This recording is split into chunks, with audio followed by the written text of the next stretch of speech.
Okay, it is the top of the hour.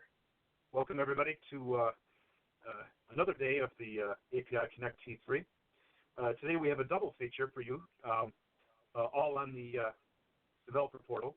We have two very talented developers from the Herzli team who own all aspects of the portal. We'll be starting off with Evan Jardine Skinner giving us a view of the platform externals, and then immediately afterwards, Chris Dudley will jump in and talk more about the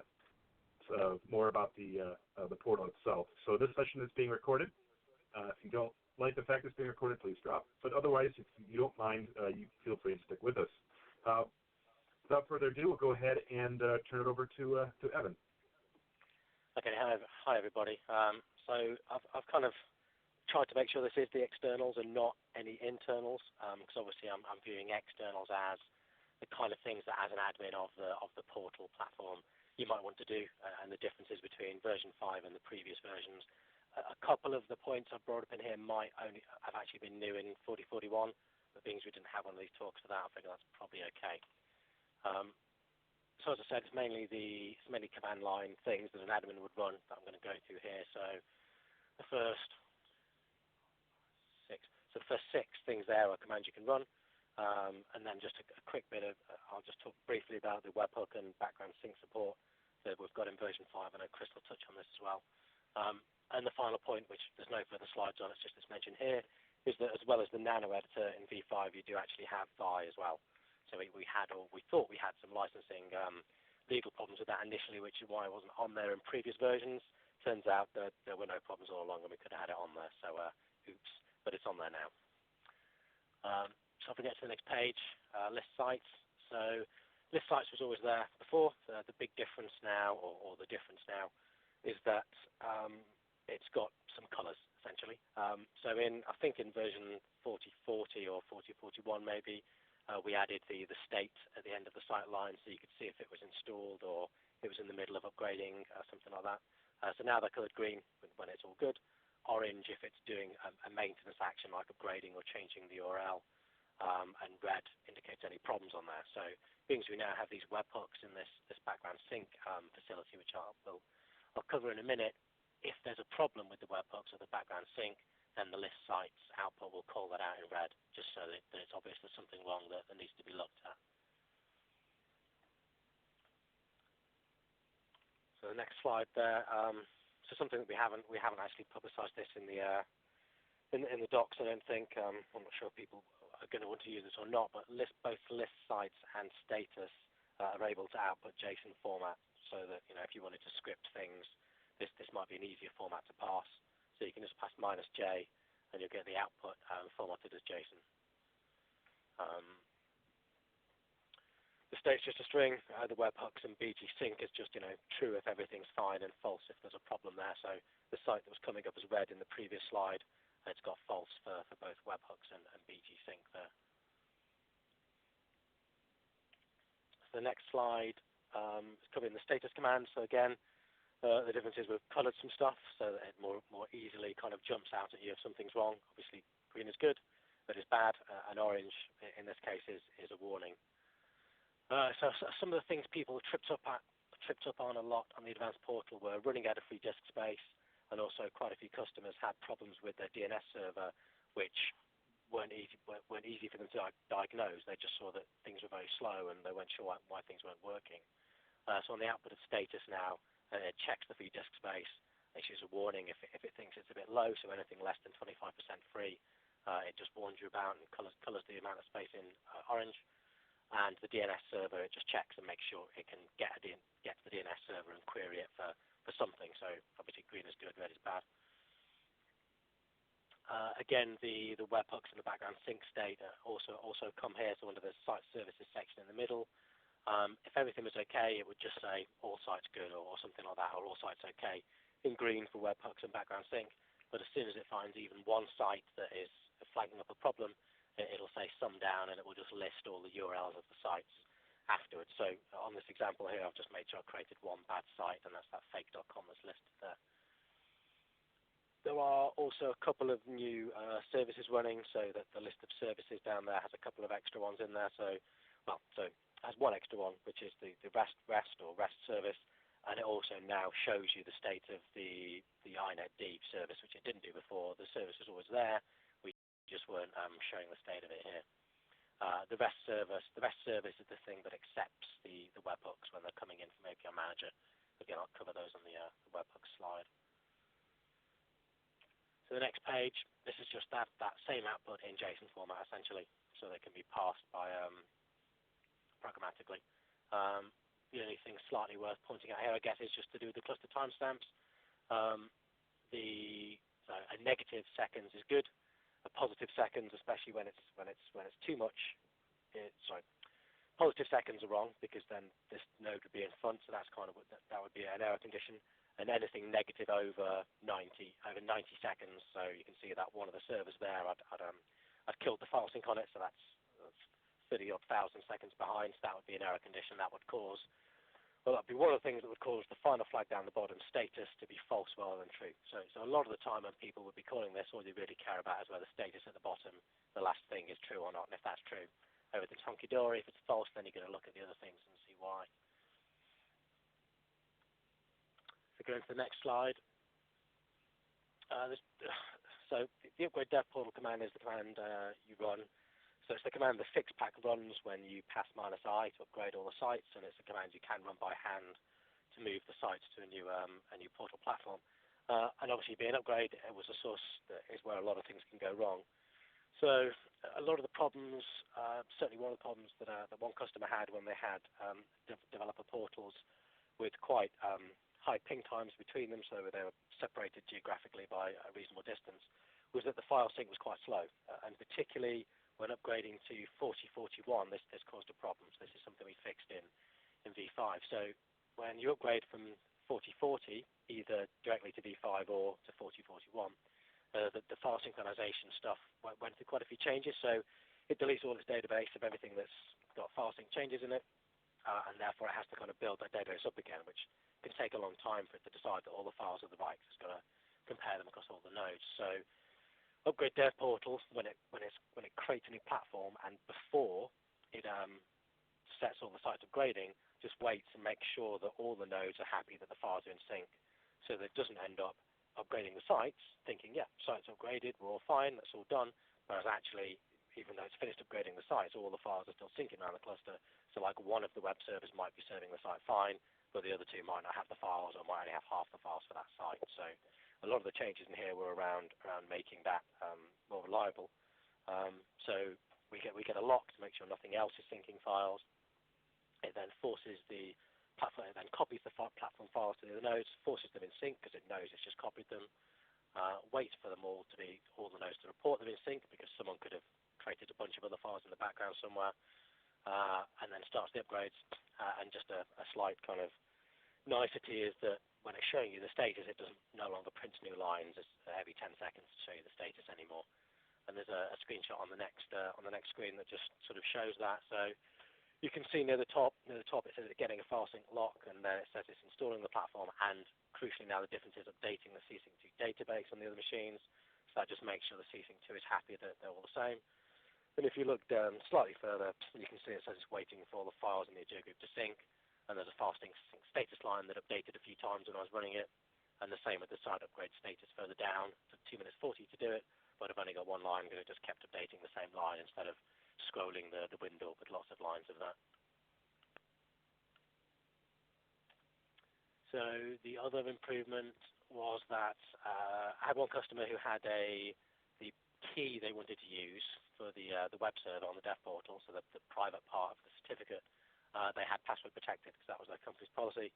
And when they installed it on the developer portal, every time they restarted the web server, Nginx, it asked them for the password because it couldn't read the key file, which obviously was a bit of a problem. So I've made some changes to set dev portal key so that if you've got a password protected key file, it prompts you for the password, and then all it can do is unencrypt it and store it on the file system unencrypted, so the web server can read it whenever it restarts, which happens at various points with upgrades or nodes coming in and out of the cluster, that sort of thing. So that's the only way around that, was to store it unencrypted. So on to the next slide, there's a new command, show_queue, which just shows you the entire queue essentially. So before you had show queue executors that showed you currently running things and the next couple of tasks that it could execute, but there was no way to see the entire pending queue. So this just shows you the entire pending queue, and the column on the very end, the locked column, just shows you whether that queue task is running at the moment. So you can see in this case, the add task is currently running. Once that finishes, it'll get onto those add language tasks. So the next page is reset logged user. So we've had quite a few people have locked themselves out of the Drupal account due to the kind of security modules we have on there. So I think by default, if you fail to log in 5 times in a row under the same user, then that user account gets locked. And even when you reset the password of that account, it still didn't unlock it. Now, Chris thinks that bug might now be fixed. But if you can't you do the reset, you can still unlock the account by running this command line utility now. So you run it with a -L to see what you've got locked. Now, it doesn't really check things are locked. It's just checking that there is any failed counts for any of those users. So by default, the failed count is 5. So once you've not failed 5 times, you get locked. You can see here it's showing me even though I've only got a count of 1. So an improvement in the future is to make it check whether you've surpassed the limit or not. And if you run it with a -R, and in this case I've said -A to unlock all users on all sites, and it will go through and unlock all those users, and you'll be able to log in again. So most typically this happens initially when someone installs it and tries to get in with the admin account, gets it wrong a few times, and that's it. They can never get in again, and it just wasn't obvious why. Chris did also change the message now so that when you do fail login, it does mention the fact that multiple failed logins can lock your account. Before there was no message, people had no clue as to what to look for. So the next page is just a little bit about the webhooks and the background sync on there. So in V5 we have support for background sync, which is us going out to the API manager and sucking down all the APIs and plans, etc. And we have support for webhooks, which is when something changes in API manager, it pushes a change to a single API or plan or product or whatever to the portal. This means we don't have to go to API Manager every time someone looks at a web page to check what APIs, etc. we should be showing. So the REST server is the service you saw in the output of status. It's receiving the webhooks, so it's just a HTTPS call from API Connect, and it then just puts them in the normal queue for processing for that site. So that output of show_queue would show any pending webhooks that are in the queue waiting to be processed. But they should get processed fairly quickly. As soon as the site's actually there and added, they can get processed simultaneously with the add language tasks in the queue. And so it logs to that log file listed there. And so you'll see the things come in when a webhook comes in.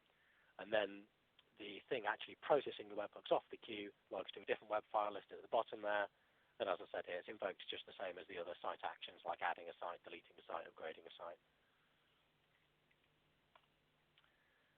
And the next slide, background sync, just a little bit of info about background sync and that it runs from Drupal cron, so you'll see it listed in the cron jobs if you go as the admin user and look at the cron jobs. I think it's just called APIM_cron. By default, it's every 15 minutes. An administrator can change that. And there is also a webhook event which forces background sync to happen. So if API Manager thinks, I've changed so much stuff here, there's no point in me sending you individual webhooks, it just sends us a single webhook, and we run background sync again. I think that's it. Any questions? Yeah, so there are a few in chat. Thanks, Em. There's a few in chat here. One coming near the top. I want to make sure I grab it. Hold on. So regarding the status screen that you show, which, by the way, is very cool, it says, the question here is, it can give us a status for Nginx. Can it give us any hooks if Docker is being employed? So we don't currently run inside Docker. Oh, okay. So I knew that Docker is something that's coming later, right? Yeah. This year sometime? Yeah. Okay. Yeah, so what kind of extra information would we want in there if we were inside Docker? Just to know it was inside Docker, or? I don't know. So Carl asked the question. So Carl, if you take yourself off mute with star one, you can go ahead and elaborate on your question there.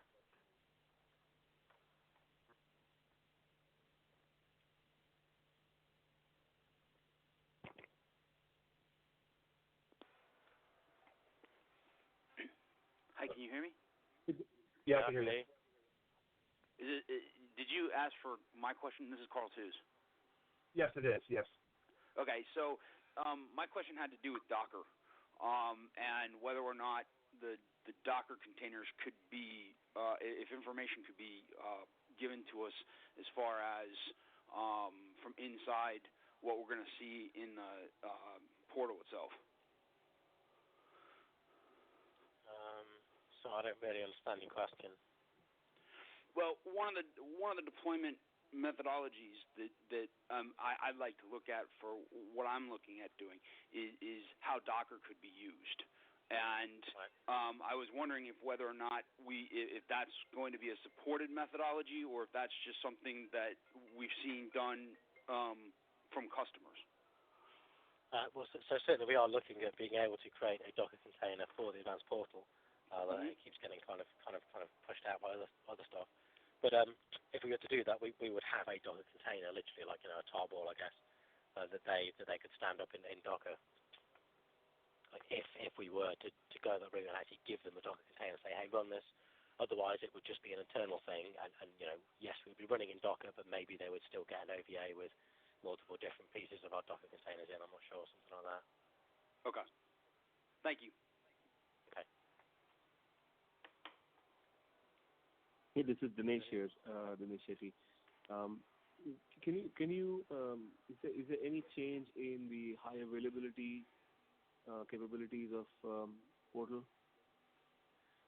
So you still need 3 nodes to get high availability.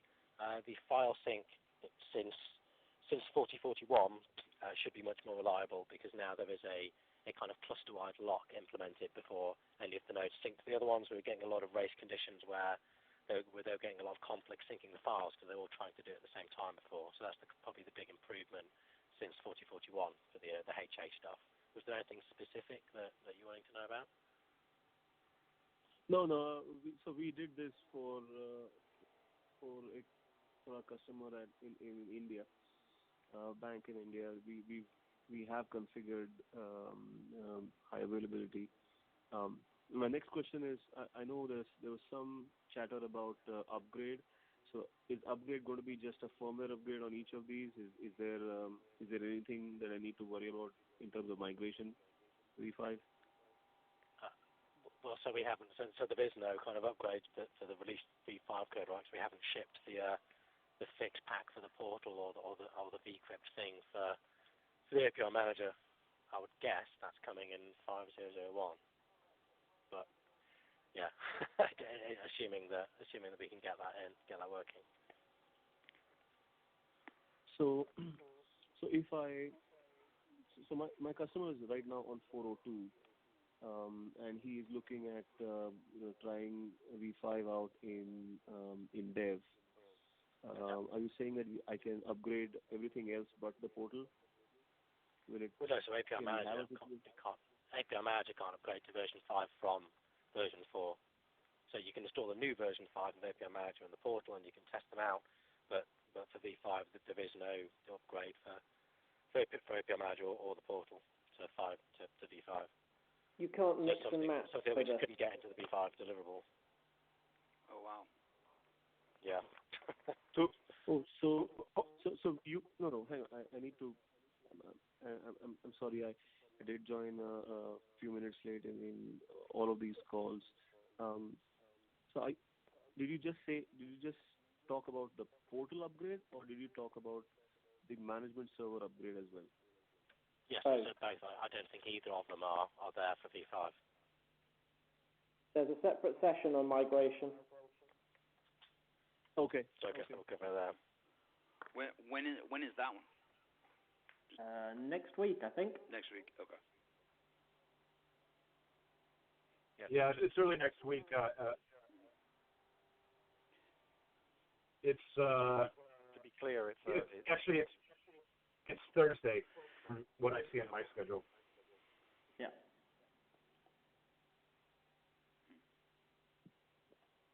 Guys, any other questions for the portal platform stuff? Yeah, there's one question in it. So has the sizing for the portal changed with version 4? So that there was a nice little chart on the Knowledge Center that listed if you want X amount of sites X amount of concurrent users and so on. Has that changed any of the sizing recommendations, or is that still the same? No, I think that's still the same. Yeah, we haven't changed that. Okay. I mean, they're very finger in the air because things can be so different on different sites in terms of the way, how much data they've got and that sort of thing. So certainly, if we need to revise them, then and you've got some experience with it, please let us know, because they were very much finger in the air when we put those together. One more question. This is about monitoring. Anything on monitoring that has changed? No. So we haven't added any extra stuff to help with monitoring, really. It's kind of it's a Linux box, and you could install extra stuff on there to help with the monitoring. So if I were to do syslog monitoring, if I wanted to check the health of the portal server, can I, transmit the logs to a syslog server? Is that the way? Is that the recommended way to monitor portal? You certainly could do that, I guess. Yeah, with using our syslog on there, and then that kind of sends them to the remote server. Right. That's what I was intending to do. Yeah, you could certainly do that. Okay. So just to follow up on that, so is that on our plan to consolidate all the monitoring into the one place, like the CMC? I'm afraid I don't really know. Okay. I'm not sure what the plan is there, really. Well, I guess I had kind of a similar question with Kibana coming online for the analytics. I was wondering if we were going to be providing monitoring dashboard capabilities. Yeah, I mean, Chris did mention to me today that wouldn't that be wonderful if we put Kibana and the two other things on the portal and could provide that kind of data. So yeah, it certainly sounds like a nice idea. Yeah, I mean, it might take a while to do though. Yeah, it's nifty. There's a couple of different tools that do that exact thing. That's why I was when we saw the Kibana stuff yesterday, I was like, okay, I was wondering if that was going to integrate into Portal. So hopefully we'll get there. Yes, yeah. I mean, it certainly sounds like a nice thing to do. Mm-hmm. So we'll have to see when we can fit it in. Sure. Thank you very much for this. Yeah. So yes. I have one last question that I saw pop up in there. I think it's a good one. Would you be able to talk a little bit about the integration of the portal with federated identity solutions? It hasn't changed from what it was in V4. It's on the near short-term roadmap, as in the next release, to add functionality that what we're calling social login and doing native OAuth and SAML direct from the portal. But it involves quite a few changes in the back-end API manager for it to no longer require having all the user IDs and passwords in the API manager database, which is what it currently requires, which rules out an awful lot of the federated identity solutions. But you can, if some of those systems, things like Ping Federate and stuff, they do expose an LDAP interface, so you can link that in with API Manager via the LDAP integration. All right. Cool stuff. Great. Any other questions for Evan before we transition to Chris?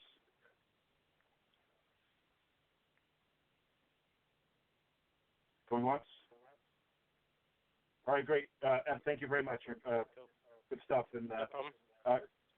And Chris, you should be presenter, so you should be able to go ahead. Oh, there he is. Look at that. Is it working? There we go. All right, is it working? It's the first time I've actually projected from a Mac using PowerPoint. It looks great. Cool. Haven't really got very many slides. It's just a quick overview, and then I'll do a quick spin through a V5 portal that's just sitting on my test stack. As I've mentioned, the biggest change is how we get our data.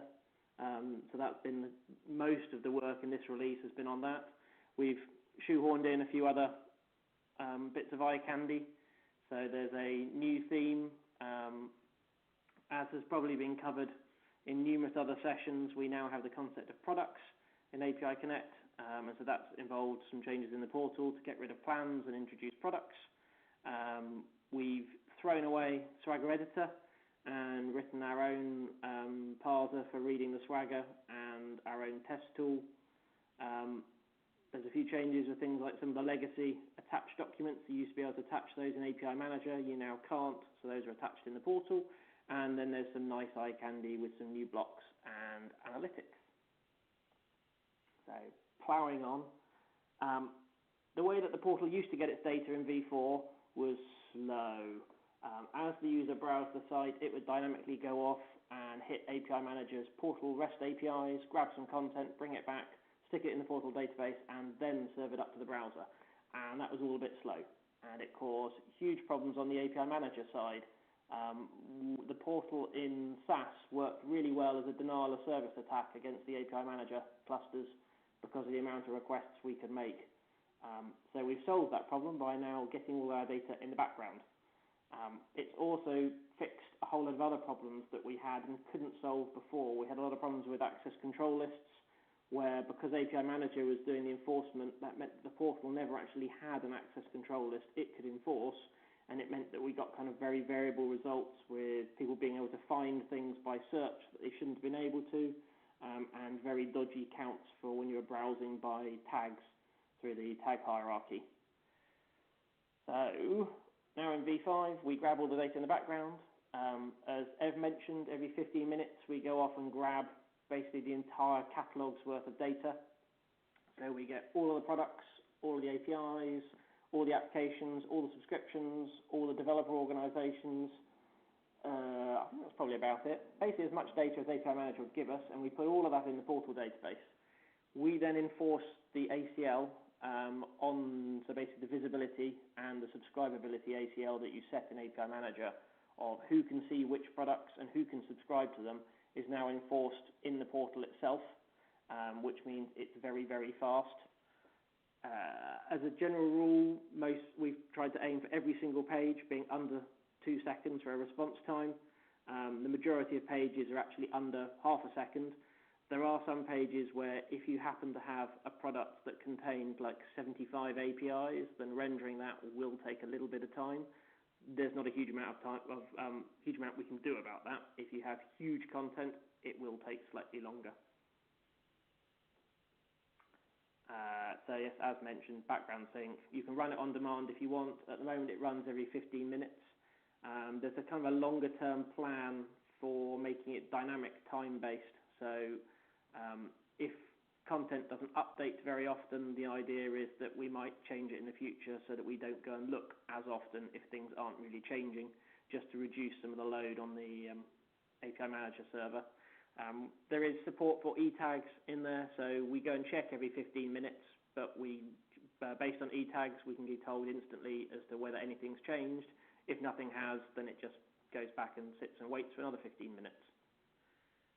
The webhooks work very nicely. On average, it's between about 5 and 8 seconds for an event happening in API Manager for the content to be live in the portal. So if demoing, just waffle for a sentence or two, and it tends to be there by the time you switch tabs. On there. For the eye candy, we have a new theme. That's a quick screenshot from my test stack sitting on the right-hand side. So there's the new Connect theme. The old one we had before was called the IBM APIM theme. And we have a lot of customers who have custom themes based off that old one. They will still work exactly as they did before. Shouldn't look any different at all. But for new custom themes, then you set a different parent. You set the parent to be Connect theme, and it'll inherit from the new one. And old themes can be migrated over to the new one, but obviously you'd have to go and might have to modify some CSS to fit in with whatever color scheme it is you're going for. The new theme is fully responsive. We've tested it on as many random devices as we could find, and as you change the screen size up and down, then it moves. You get different layouts, numbers of columns, and things all degrade fairly nicely. Introduce products into the portal. So before, you used to have a list of APIs, and you'd click on an API, and it would show you some plans, and you could go and subscribe. Now you get a list of products, And within those products, you'll then see APIs, but the APIs are displayed in the context of a product. So there's a left nav bar to try and help, which shows the product as a whole, and then you get a list of all the APIs, and then a list of all the operations within the APIs, and then down the bottom you get plans. So you can then see all the different plans, what's included, and subscribe to them. For those who are used to Stripe, the external company, it's often held up or put on a pedestal as a really good example of how to document an API. You may notice our design is inspired by theirs. It's kind of similar color scheme, similar layout. If you want to have a fully documented API, then it's up to the person who writes the API to do so. We support Markdown in all of the fields, description fields, so you can put huge paragraphs and examples with samples and stuff in there, and they'll all be rendered nicely. We try and generate examples from those schemas. The code that we have to try and render, you can see on the right-hand side, it's got an example request with a curl command line there.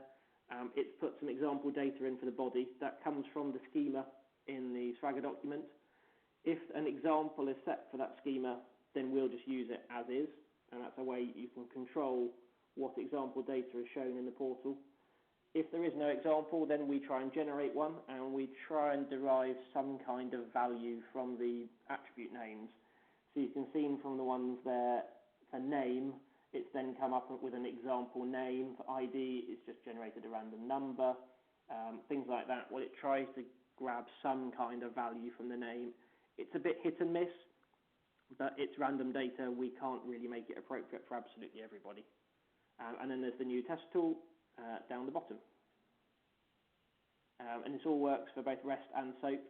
For SOAP APIs, a slightly different layout because a lot of these fields don't have any meaning for SOAP APIs. So it tends to be, if you look at the SOAP API, then there's a large field here which shows you the request. Over here you get the response and the test tool. The new blocks, just to add a bit more eye candy. So we had customers who wanted to be able to feature particular APIs or products on their front page. So we've knocked up a quick little block where you can point it at one of the APIs or products in the database, and it'll go and grab the icon, the name, and the description, and give you a nice little link through to it if you want, and they're nice and easy to then stick on your front page if you wish to. And there's a new social block which merges in the latest posts from the forums on the portal site and tweets from whatever Twitter ID or hashtag or Twitter query string you've set up. By default, it puts in a whole load of content basically from the IBM API Connect Twitter ID.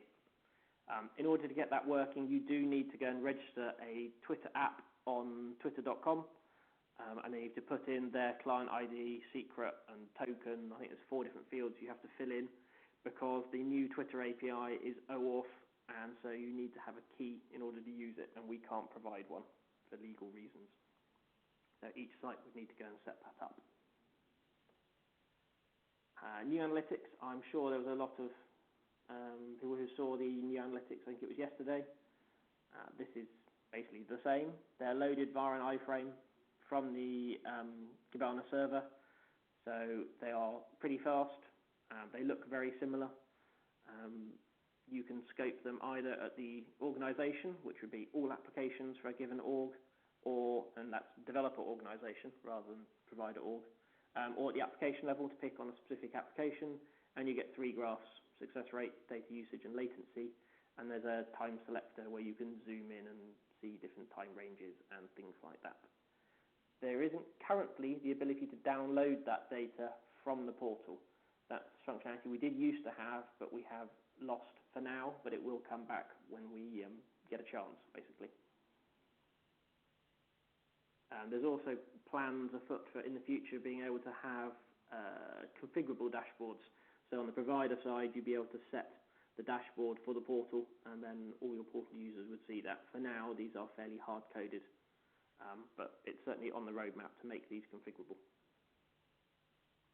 I think, that was it. Right, work out to get out of PowerPoint. Is this big enough? Shall I zoom in? Yeah, this looks fine. Yeah. Okay. So in terms of layout, we now have a nice sticky header across the top, so it's always easy to navigate the site. And you get, this is the Twitter block stuff. The banner has changed. The old background has gone. We've got this sort of blue one, which is kind of linking back to API Manager. This is the background you see if you don't set an image. You can upload your own image. You can change the content on here just like you could before.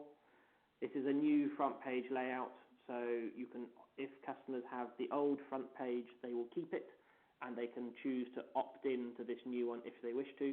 It's basically you just switch a different page in the admin interface and tell it to use this one rather than the old one, and voila, you get the new layout. This is all the Twitter stuff.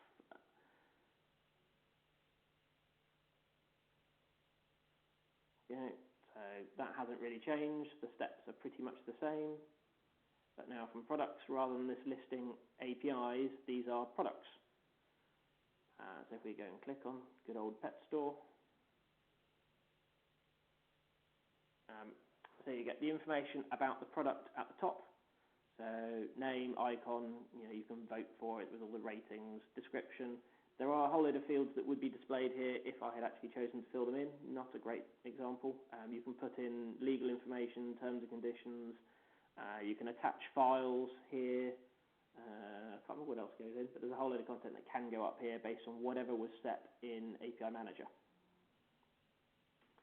Then as you scroll down, you then get the APIs. This product only happens to include one API, but you could have multiple.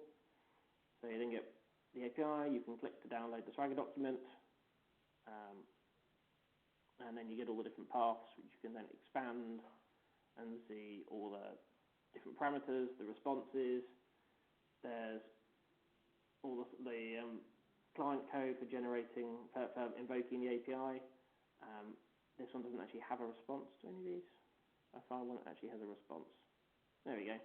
So if the API has an example given for the response, this has a 200 response along with the schema for what it actually returns, then if that is set, then we'll give an example response object over here as well. And you can see this is one where we've tried to grab some kind of value based on the name, and so we've come up with Murty Lawrence, whoever that is. And then you can test it down beneath. None of these actually have a back end for me, so it'll fail as it did. Yeah, so. But that's basically how the test tool works. If there are other parameters, then you'd be able to fill them in here. This one just takes an ID, and then it just sticks it as a path parameter. And then where you want to sign up, there are handy links everywhere to go and subscribe, and you get the plans down the bottom of the page where it shows what's included in the plan. If you have lots of plans, then you'd get them all, lots of different columns aligned up next to each other so that you can compare what is and isn't included at what rate limits in each plan, and then pick on the one you want to subscribe to. That's the main. If I log in, actually, might be better. Show applications have changed a little bit, but not hugely.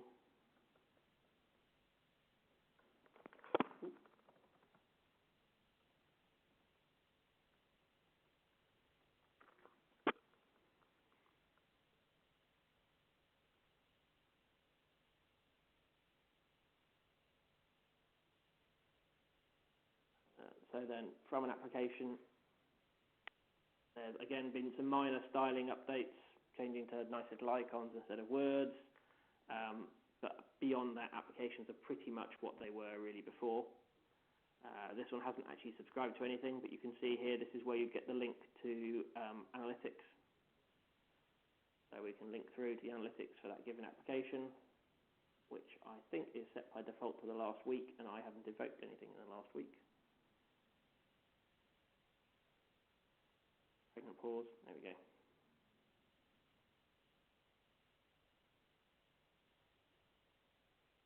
I'm not sure one of these apps had actually invoked stuff, but I'm not sure which.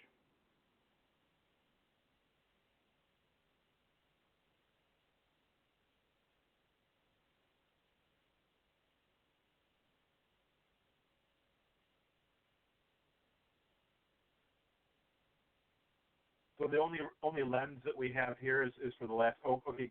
So it looks like the default the last 7 days. Is that changeable? Can you say last? Yep. So you could Oh go yeah, between. look at that. Okay. So I happen to know if I switch to, I don't know which one, if we try this month, there's a whole load of analytics data in this system, but there we go. We close that again. Oh, there we go. There we go. So you can see that the system didn't exist until then. Then all the APIs got invoked, and then I got bored and stopped invoking anything.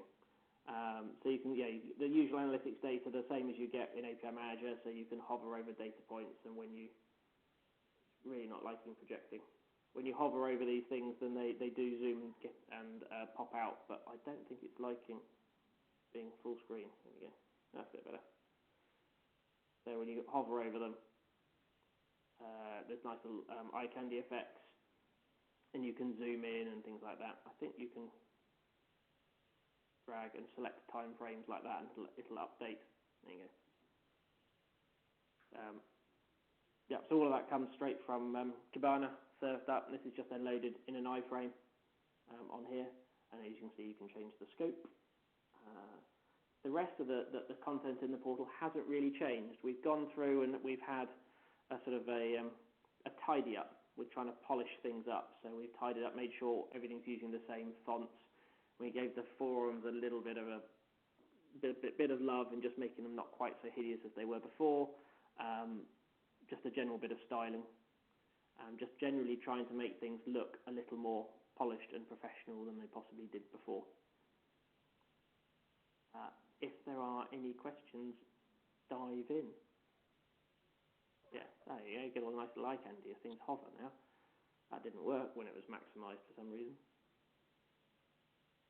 So So if you all have questions, just star one and fire away.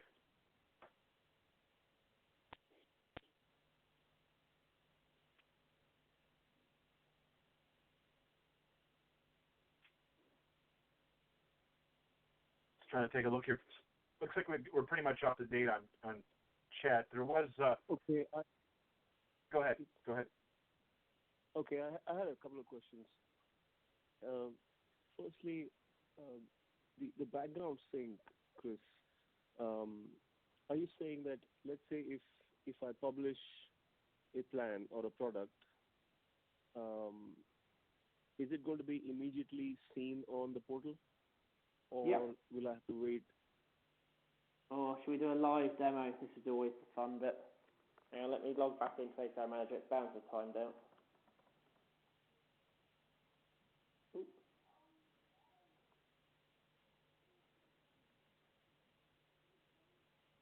Right, so if we go and create the new product,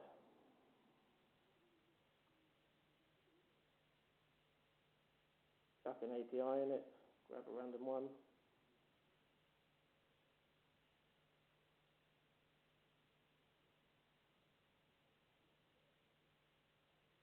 So that's now staged. Where's it gone? That one. New, there it is. Let's publish. Yeah, go to the portal.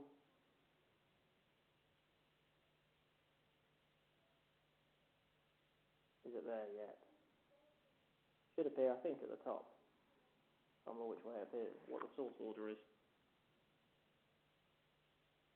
Oh. There we go. Yeah, so just about 10 seconds or so, and then it shows up and it's live. Okay, so the 15-minute update, that is, I mean, what happens? So the webhooks that run the background sync that runs every 15 minutes is kind of like a safety net. Webhooks are best can do. They're not guaranteed. So when an event fires an API Manager, it sends a message to the portal.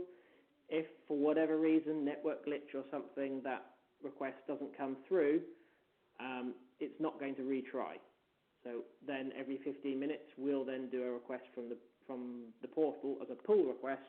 We go and do a query on API Manager and get all data that basically not just what's changed, but the sum total of everything. We go and get it every 15 minutes.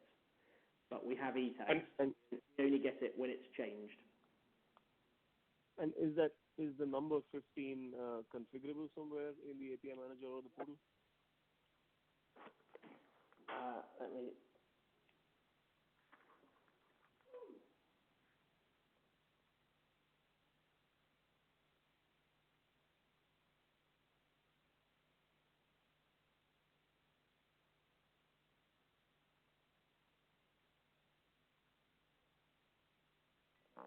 Oh, I'll get to the right URL.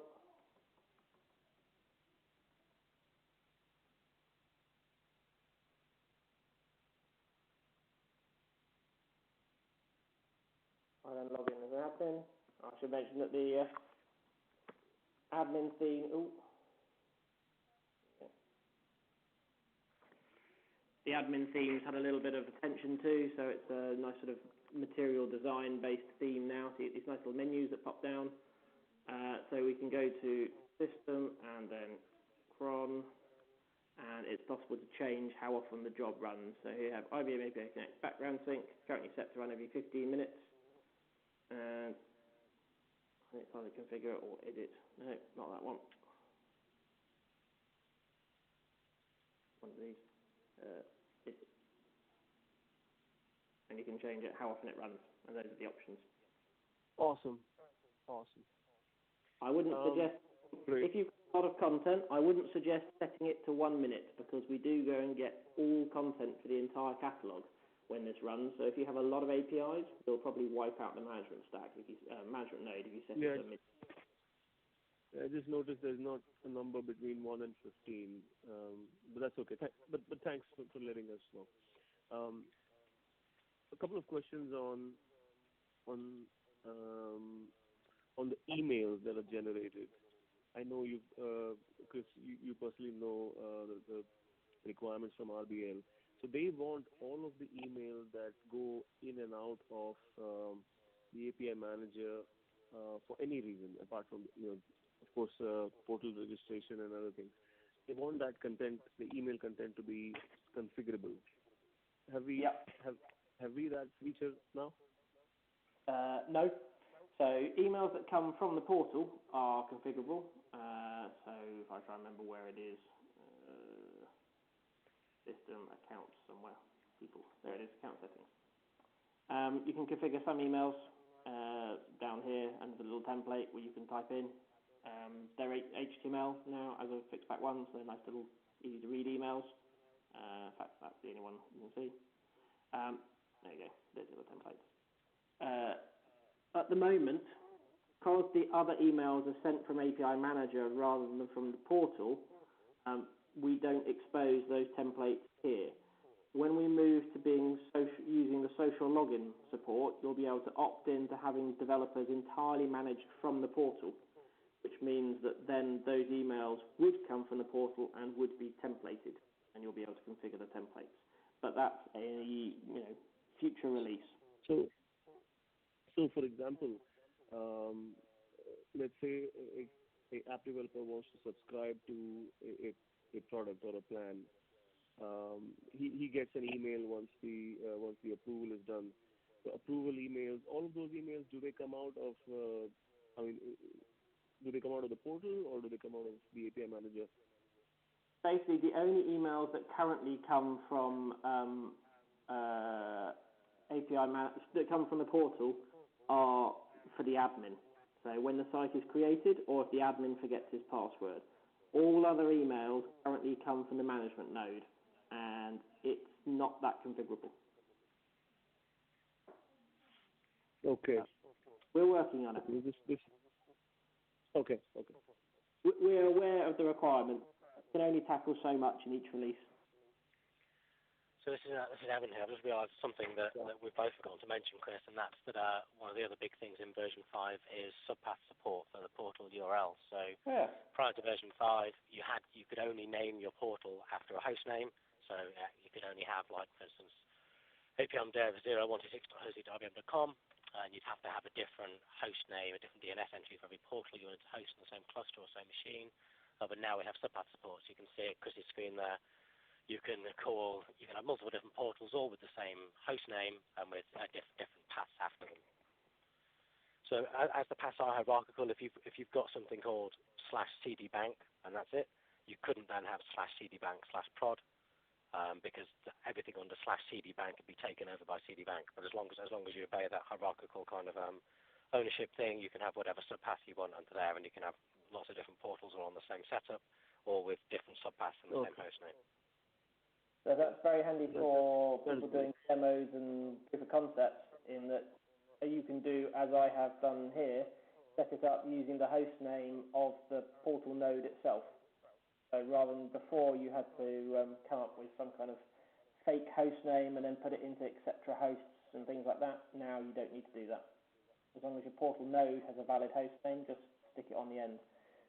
It's worth saying, don't try and do it using just the host name of the portal node. Do stick it on a subdirectory, because there is a REST server running there already on the portal node, and you wouldn't want to clash. Great. Yeah, this is really useful. Thanks. A couple of things on security, Chris. As a best practice, I've been promoting the usage of a web application firewall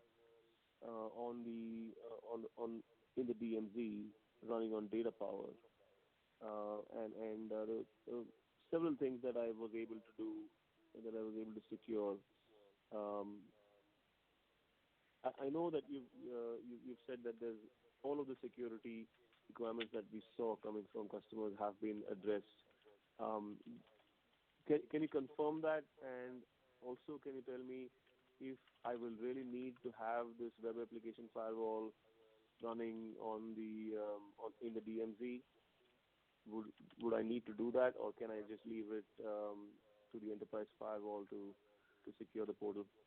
I am not sure what your data power firewall is doing, so I couldn't tell you whether you still need that or not. I think you'd need a data power expert as to whether that was essential.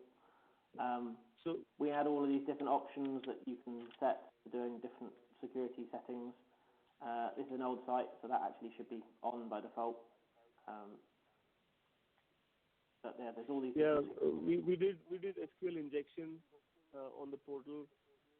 On the WAF, on the web application firewall. Any request that goes in from the portal goes via the WAF, and if it is running, we've switched on SQL injection and protection, and it stops it over there. We also did some changes to avoid clickjacking attacks. I'm sure you're aware of that. But yeah, so there's already there's clickjacking support built into the portal here, so you can't embed the portal in an iframe. It's got code in it to prevent that from happening. I think API Manager has the same code. So most of those sort of things are in there already. As for SQL injection, that's a peace of mind thing, I suspect, rather than necessarily adding value. It's kind of whether you think that really does or not. Most customers who have run security scans against the portal produce large documents, which tend to be full of mostly rubbish. In fact, we find most security tools can't run against the portal because of the security features on it. So they can't log in because of captures, well, at which point the tool doesn't really run very well. They produce a whole lot of false positives because we've got a 404 handler built into the site. So if you try and go to a fake page, like fake, it goes and submits a site. So it now returns 200. Well, that means the security tool thinks that there's something there. There isn't anything there. It's just submitted a search for you for usability reasons. But I have a fairly low opinion of automated security scanners. So security is something that's peace of mind. Whatever your customer wants in order to make them sleep well, go with it. Okay. Another thing is, what about usernames and emails?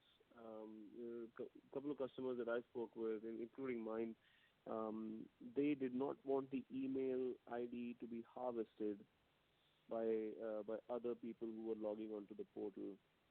So do we have a capability where you can see the name of the user, but you can't really find out what the email ID is?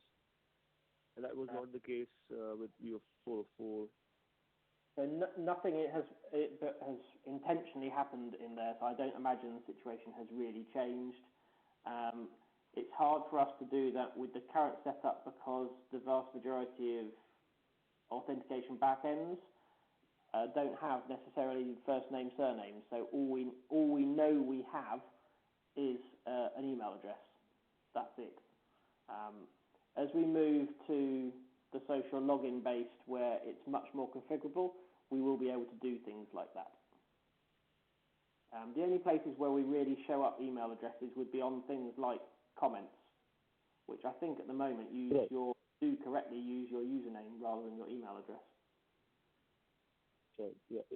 And the concern my customers came back with is the email IDs getting exposed on the forums, like you rightly said.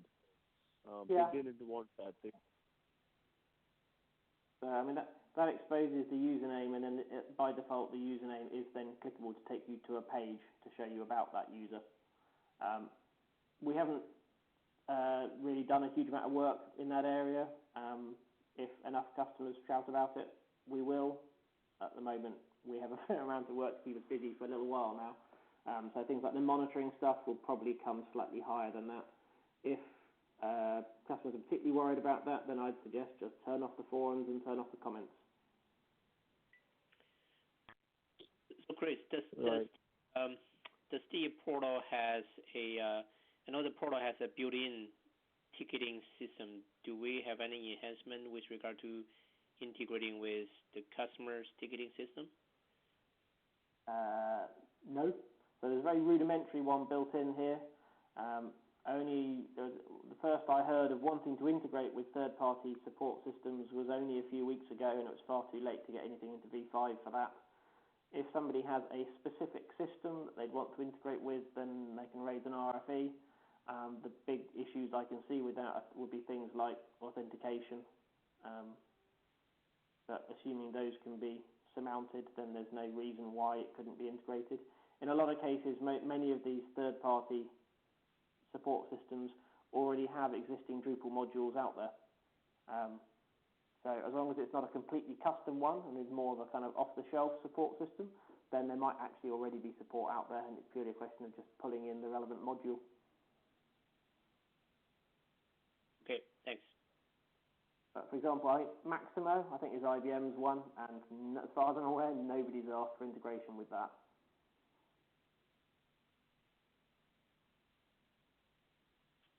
Okay.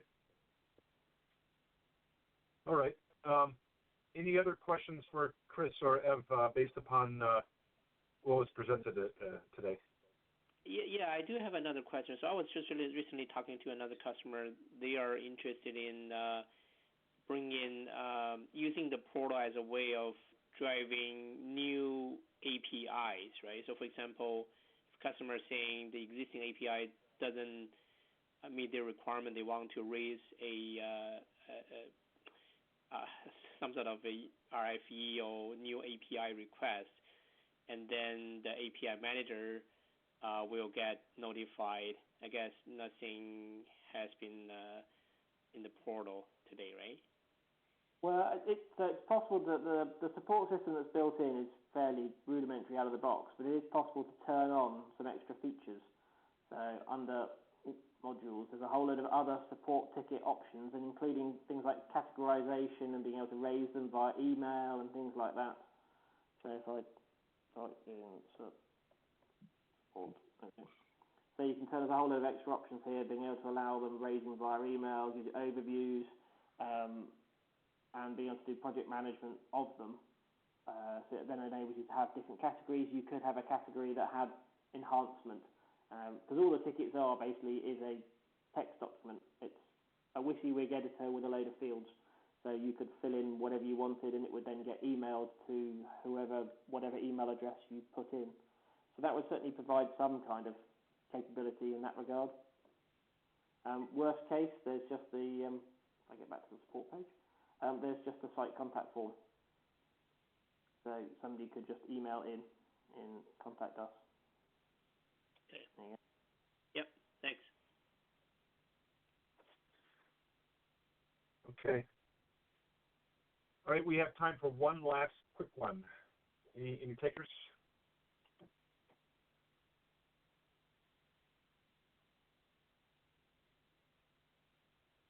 Okay. Question there on. Oh, so the forums themselves are on the. Are forums still at the API level, or are they at the product level, Chris? Good question, and they're still at the API level. Basically because nobody asked us for product level forums. We could easily do it. But yeah, I mean, it would certainly be conceivable to have a hierarchy of APIs and products.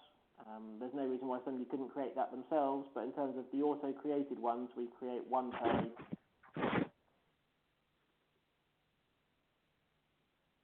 Okay. All right, it is the top of the hour. Thank you, everybody, for your engagement today.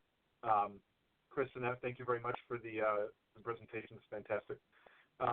So just to kind of loop everybody in, so there is no, there are no sessions tomorrow. It is a holiday in most places. So we will be meeting again. The next session I have, John Roberts, if you're still on the line, is next Tuesday. So you all should have invites for that. If you have any issues with invites, just let me know or let John Roberts know. We'll get you added. But thanks everybody. Have a great weekend, and we'll see you again next week.